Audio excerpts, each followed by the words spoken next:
আমাদের সমাজে এখন স্লোগান হচ্ছে হাফেজ বানাও, যে আমার সন্তানকে আল্লাহর কোরআন আমি মুখস্থ করাতে চাই, আবার সেই যেন এই কোরআনকে বুঝতে পারে, এই কোরআনের উপর আমল করতে পারে, আর এই কোরআনকে দিয়ে সমাজকে পরিচালনা করতে পারে। কে বলে ঠিক না? রব্বানা ওয়া বা'আস ফীহিম রাসূলাম মিনহুম ইয়াতলু আলাইহিম আয়াত। তিনি তাদের এই শক্তিকে শক্তিশালী করবার জন্য, তারা এই নৈতিক মনোবলকে উজ্জীবিত করবার জন্য তিনি কি করতেন? ইয়াতলু আলাইহিম, তিনি তাদের কাছে আল্লাহর এই কোরআন তাদের সামনে তেলাওয়াত করে তাদেরকে শোনাতেন। সুবহানাল্লাহ। আলহামদুলিল্লাহি রাব্বিল আলামিন, ওয়াসসালাতু ওয়াসসালামু আলা সাইয়্যিদিল মুরসালিন ওয়া আলা আলিহি ওয়া আসহাবিহি আজমাইন। শহীদের রক্তে মোড়ানো সংগঠন বাংলাদেশকে একটি ইনসাফ ভিত্তিক সমাজে পরিণত করবার আন্দোলন, মদিনার চেতনায় উজ্জীবিত আমাদের এই প্রিয় কাফেলা বাংলাদেশ জামাত ইসলামী ঢাকা মহানগরী উত্তরের আমাদের রামপুরা থানার উদ্যোগে আয়োজিত আমাদের এই জনপদে যারা আল্লাহর দ্বীনের তৃণমূল পর্যায়ে প্রতিনিধিত্ব করছেন, জিম্মাদারি আঞ্জাম দিচ্ছেন, ইন্নী জাইলুম ফিল আরদে খলিফা, এই জিম্মাদারিকে আঞ্জাম দেওয়ার জন্যে যারা এই প্রিয় কাফেলায় শুধু সম্পৃক্ত হনে নেই, বরং হুয়া আজতাবাকুম ওয়া মা জাআলা আলাইকুম ফিদ-দীন মিন হারাজ, আল্লাহর সৃষ্টির যে পরিগ্রহ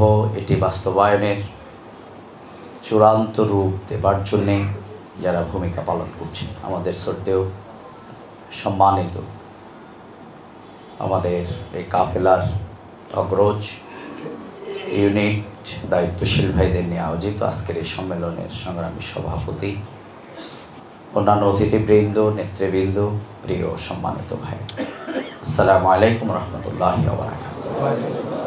আপনারা সবাই ভালো আছেন? আলহামদুলিল্লাহ।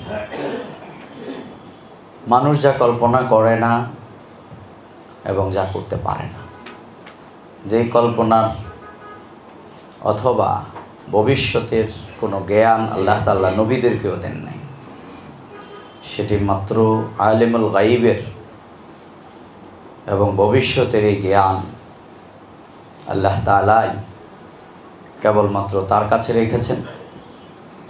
আজ থেকে মাত্র কয়েক মাস আগেও এইরকম একটি প্রোগ্রাম ছিল আমাদের কল্পনার বাহিরে। আমাদের কল্পনার বাহিরের অনেক ঘটনারই প্রতিনিয়ত আমরা বাস্তব সাক্ষী।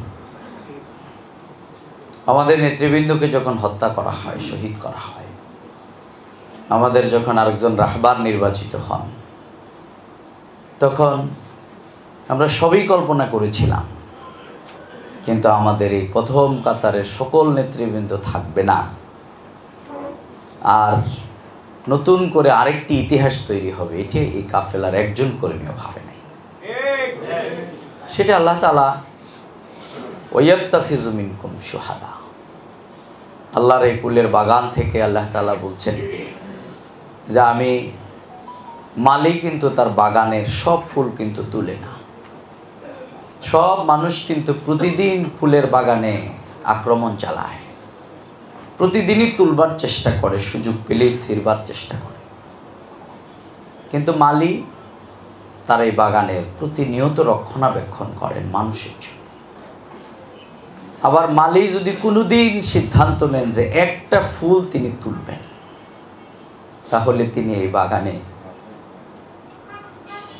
ঘুরে ঘুরে তার সবচেয়ে সুবাসিত,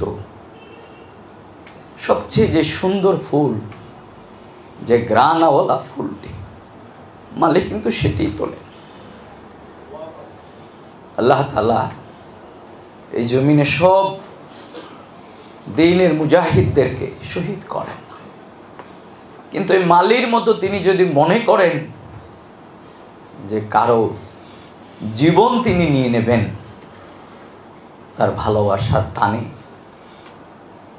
তার হিসাব ছাড়াই তিনি তাকে জান্নাত দিয়ে দিবেন। তার প্রথম ফোঁটা রক্ত জমিনে পড়বার আগেই আল্লাহ তাআলা তার প্রিয় বান্দাকে ক্ষমা করে দেবেন।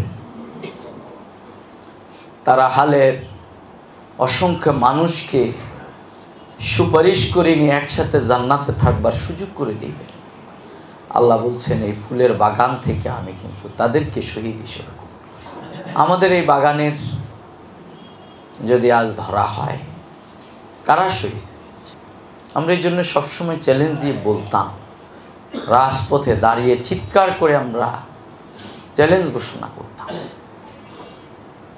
যে আমাদের যারা আমরা আছি আমাদের ব্যাপারে অভিযোগ থাকতে পারে, কিন্তু আমাদের যারা শহীদ হয়ে গেছে তারা আমাদের এই প্রিয় কাফেলায় ছিলেন, কিন্তু জানা যায় আমাদের মধ্যে সবচেয়ে ভালো মানুষ তারাই ছিল। তাদের আমলে, তাদের কর্মতৎপরতায়, তাদের প্রতিটি জায়গায়। প্রিয় সম্মানিত ভাইরা, আমরা আজ সেই বিপ্লব উত্তর আমাদের আনন্দ যতটুকু 5ই আগস্টের বিপ্লব, এই বিপ্লব কোনো স্বাভাবিক কোনো বিপ্লব নয়। এই বিপ্লব যুদ্ধ করে আমরা শুধুমাত্র প্রতিপক্ষকে পরাজিত করেছি সেই রকম কোনো বিপ্লব নয়। এই বিপ্লব হচ্ছে জীবনের পর জীবন, এই বিপ্লব হচ্ছে শাহাদাতের পর শাহাদাত, এই বিপ্লব হচ্ছে জীবন যত দরকার তত দেব, সেই রকম একটি সিদ্ধান্ত গ্রহণকারী যুব কাফেলা, ছাত্র জনতা যখন এগিয়ে এসছে তখন আল্লাহ তাআলা তার ওয়াদাকে পূরণ করেছে। সুবহানাল্লাহ।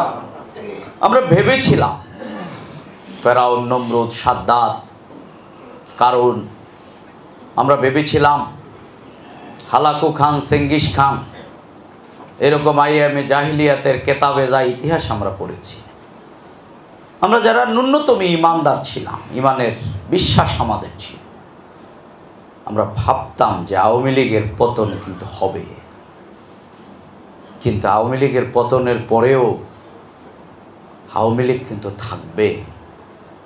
আমরা ভাবতাম যে আওয়ামী লীগের পতনের পরে আওয়ামী লীগ কিন্তু তার যুদ্ধ অব্যাহত রাখবে, কারণ সেই শক্তি সামর্থ্যের দিক থেকে কম নয়। আমরা ভাবতাম তাদের ষড়যন্ত্রের পর ষড়যন্ত্র হবে, কিন্তু ওই যে বললাম যে আল্লাহর যে সিদ্ধান্ত, আল্লাহর জেহেনে তার কলবে যেটি আছে, তিনি যেটি সিদ্ধান্ত নিয়ে রেখেছেন যে না, আওয়ামী লীগের পতন শুধু হবে না, যিনি এই ফেরাউন, নমরুদ, কাদ্দাত, শারনের উত্তরসূরি হিসাবে এখানে এই জনপদে ইউরিদুনা লিউতফিউ নূরাল্লাহি বিআফওয়াহিহিম ওয়াল্লাহু মুতিম্মু নূরিহি ওয়ালাউ কারিহাল কাফিরুন, এই জনপদে এই ঐতিহাসিক, এই নেককারজনক, এই মানবতারও, এই মানবাধিকারের লঙ্ঘনকারী হিসাবে যে শিশু ভূমিকা পালন করেছে, যার নেতৃত্বে এগুলো সংগঠিত হয়েছে, সে আর যাই হোক পালিয়ে যাবে এটি বাংলাদেশের মানুষ কল্পনা করেনি। এটা রাজনৈতিক বক্তব্য আমাদের ছিল যে আওয়ামী লীগ পালিয়ে যাবে, কিন্তু আওয়ামী লীগ পালিয়ে গিয়ে প্রতিবেশী রাষ্ট্রে গিয়ে আশ্রয় গ্রহণ করতে হবে, আর এই দেশের এই সেনাবাহিনী তাকে একটা টাইম ফ্রেম দিয়ে দেবে যে মাননীয় প্রধানমন্ত্রী, আপনাদের হাতে মাত্র এত মিনিট সময় আছে, এই কয় মিনিটের মধ্যে হয় আপনাকে চলে যেতে হবে, নচেত আপনার জীবনের সিদ্ধান্ত আপনাকে গ্রহণ করতে হবে। এই রকম পরিস্থিতি হবে আমরা ভাবি না। আজকে যদি এখন বলা হয় যে অমুক অমুককে, যারা এই উদ্যত্ততা প্রদর্শনকারী, যারা এই সব করেছে, আপনি তাদেরকে খুঁজে বের করেন, তাহলে এটাই হচ্ছে আপনার সবচেয়ে কষ্টের কাজ। কে বলেন ঠিক না? কারণ তাদের এখন আর খুঁজে পাওয়া যায় না, কারণ এটা আল্লাহর ঘোষণা, তাকে পালাতে হবে। আল্লাহ তাআলা বলছেন, আমি তাদের জন্য জমিনকে এত সংকুচিত করে দেই, এত সংকুচিত করে দেই, আর সেই শানে নুজুলকে সামনে রেখেই আমাদের ওই আল্লামা শহীদ দেলোয়ার হোসেন সাইদি বলেছে যে এমন একদিন আসবে ইঁদুরের ঘরটাও তোমরা পালানোর জন্য খুঁজে পাবে। আজকে সেটি বাস্তব হয়ে গেছে। তাদেরকে তাড়া করছে তাদের অপরাধ, তাদেরকে তাড়া করছে তাদের অপকর্ম। এই জন্য কেউ শান্তিতে থাকতে পারে না। আমি এক পুলিশ অফিসারকে বললাম যে আপনারা এত শক্তিশালী মাত্র কয়েকদিন আগে ছিলেন, আর এত ঘন্টার মাত্র ব্যবধানে এত দুর্বল হয়ে গেলেন কেন? বলছে প্রতিদিন আমাদেরকে ওই মনের বাঘ আমাদেরকে আক্রমণ করে। তাকে আপনি সোজা করে দাঁড় করাই দেবেন, সে বসে যাবে। আপনি তাকে বলবেন হাঁটেন, সে বলবে যে না আমি হাঁটতে পারি না। সব ঠিক আছে, কিন্তু তার নৈতিক যে শক্তি সেটি হারিয়ে ফেলেছে।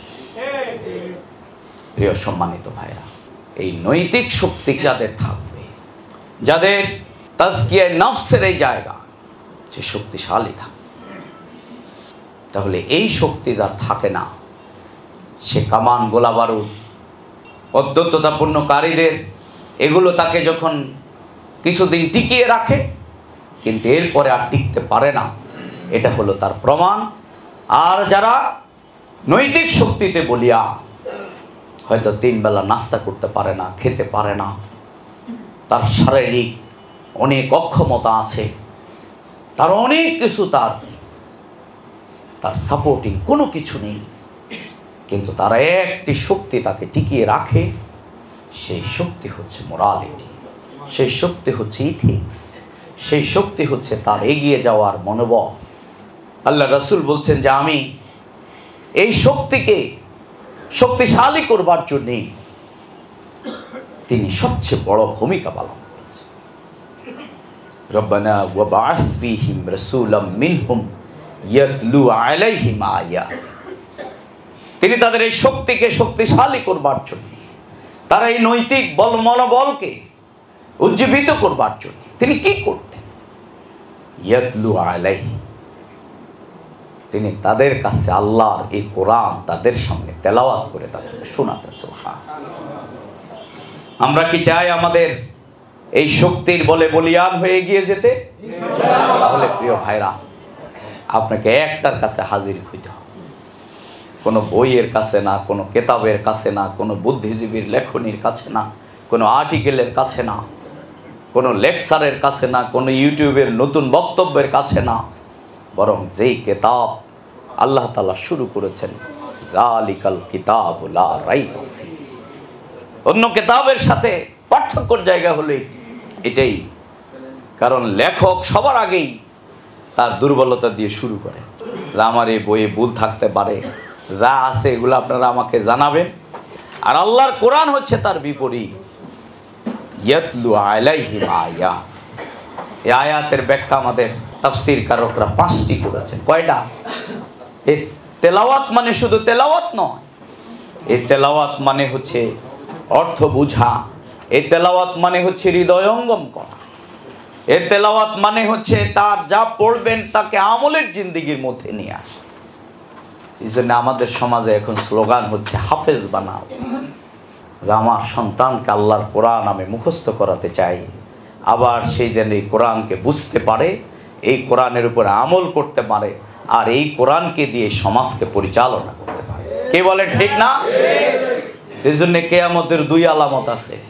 একজন স্কলার লিখেছেন, কেয়ামত যত ঘনিয়ে আসবে এই কোরআনের হাফেজ হওয়ার প্রতিযোগিতা তত বাড়বে। এখন কিন্তু ভাই এটার প্রতিযোগিতা প্রচন্ড, কিন্তু ওই যে যেই কথা বললাম আর 4টি, এটার উপরে আমল করা, এটাকে প্রতিষ্ঠা করা, এটার জন্য লিইউযহিরাহুম আলা দীনি কুল্লি, এটাকে সব কিছুর উপরে, সকল মতাদর্শের উপরে এটাকে বিজয়ী করা, এই শপথ কিন্তু নাই। আল্লাহ রাসূলের সাহাবীদের মধ্যে হাফেজ সংখ্যা ছিল খুব কম, কিন্তু তারা প্রত্যেকেই ছিলেন মুফাসসির। সুবহানাল্লাহ। তারা আল্লাহর কোরআনকে বুঝতেন, আল্লাহর কোরআনের উপরে আমল করতেন। আল্লাহর কোরআনের একটা আয়াত যখন নাজিল হতো, তখন সে আয়াতের জন্য শুভ সংবাদকারী হলে অন্যকে খুঁজতেন, আর যদি দুর্বলকারীদের ক্রিটিসিজম হতো সবার আগে নিজেকে দায়ী করে ফেলতেন। সুবহানাল্লাহ। ইয়াতলু আলাইহিম আয়াত ওয়া ইউযাক্কিহিম, পরিশুদ্ধ। আমাদের এই অধ্যয়ন, আমাদের যা এই সব কিছুর টার্গেট হচ্ছে আমাদের জীবনটাকে আমরা সাজাতে চাই। তাহলে আপনাকে দ্বীনের দাওয়াত সর্বত্র পৌঁছানোর জিম্মাদারি পালন করতে হবে। ওমান আহসানু কাওলাম মিম্মান দা ইলাল্লাহ।